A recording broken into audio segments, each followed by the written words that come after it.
और वहीं उत्तर प्रदेश आधुनिक मदरसा योजना में अनियमितताओं से संबंधित सूचना सामने आने के बाद योगी सरकार ने इस मामले में जांच के आदेश दिए हैं। जांच के तहत अब भवन, भूमि, किरायनामा, शिक्षकों और छात्रों की भौतिक जांच की जाएगी।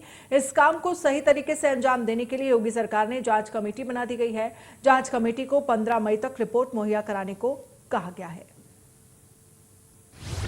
लेकिन कुछ शिकायतें फर्जी मदरसे को लेकर हुई, जिस पर योगी सरकार ने सख्त फैसला लेने के आदेश दिए हैं। मदरसों की होगी जांच। मदरसों की जांच के लिए कमेटियों का हुआ गठन। 7,442 मदरसों की जांच के लिए हुआ गठन। 15 मई तक जांच पूरी करने के निर्देश। सभी जिलों के डीएम को भेजा गया निर्देश। भौतिक अवस्थापना सुविधाओं की होगी जांच। भूमि, भवन, किराएनामा की होगी जांच। मदरसों पर कभी राष्ट्रगान का फरमान जारी होता है तो कभी आतंकवादियों की पुष्टपनाही का इल्जाम लगता है। हर फरमान के साथ एक फरमान ये भी कि मदरसों में दुआ के साथ राष्ट्रगान भी जरूरी करार दिया गया।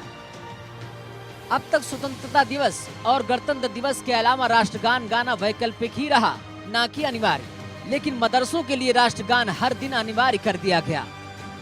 और मदरसों को लेकर जो तर्क दिए गए वो ये कि ताकि बच्चों में राष्ट्र भावना पैदा हो सके।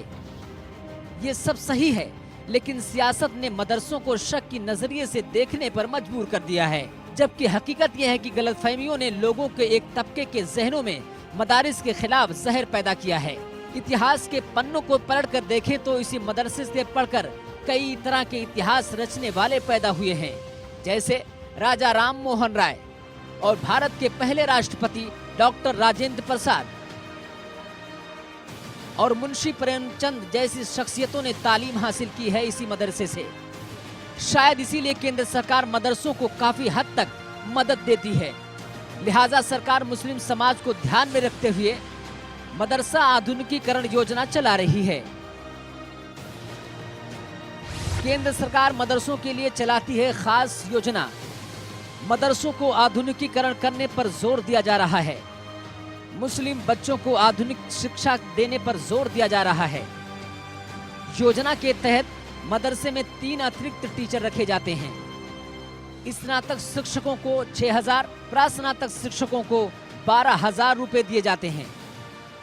यूपी सरकार भी इन शिक्षकों को अपनी तरफ से अतिरिक्त मानदेय देती है। कुल 21,126 शिक्षक आधुनिकीकरण योजना का पाते हैं लाभ। ऐसे में जब खबर आई कि कुछ मदरसे सिर्फ कागजों पर चल रहे हैं, राज्य सरकार ने सभी 7,442 मदरसों की जांच करवाने का ऐलान कर दिया। ऐसी शिकायतें आई थी कि एक ही सोसाइटी द्वारा कई मदरसों का संचालन हो रहा है। उन्हीं सब बातों को ध्यान में रखते हुए राज्य सरकार ने मदरसों की जांच का फैसला लिया है। अब मदरसों के मामले में 7,442 मदरसों के लिए जांच टीम गठित किया गया, जिसमें कि 15 मई तक जांच पूरी करने के निर्देश दिए गए। सभी जिले के डीएम को भेजा गया है निर्देश। वही भौतिक अवस्थापना की जैसी तमाम सुविधाओं की जांच होगी। भूमि, भवन, किराएनामा की भी जांच की जाएगी। मदरसों का आधुनिकीकरण हमेशा से चर्चा में रहा है। अक्सर चुनाव में भी ये मुद्दा बनता रहा है। वैसे तो अलग अलग सरकारों और अलग अलग विचारधारा की पार्टियों के लिए मदरसों के आधुनिकीकरण की परिभाषा भी अलग अलग रही है। पिछले 10-15 वर्षों से केंद्र और राज्य सरकारों ने मदरसों के आधुनिकीकरण पर बड़े बड़े बजट बनाने और इन पैसों को मदरसों तक पहुंचाने का दावा किया है। इस आधुनिकीकरण में मुख्यतः अंग्रेजी, विज्ञान और कंप्यूटर की पढ़ाई शामिल है। अब देखना ये होगा कि सरकार जांच कराने के बाद क्या कदम उठाती है, और ये भी देखना दिलचस्प होगा कि आखिर कितने मदरसे फर्जी मिलते हैं जो सरकार को चूना लगा रहे हैं, और उन फर्जी मदरसे चलाने वालों पर किस तरह का चाबुक चलता है। लखनऊ से पंकज मंडल, इंडिया न्यूज, उत्तर प्रदेश।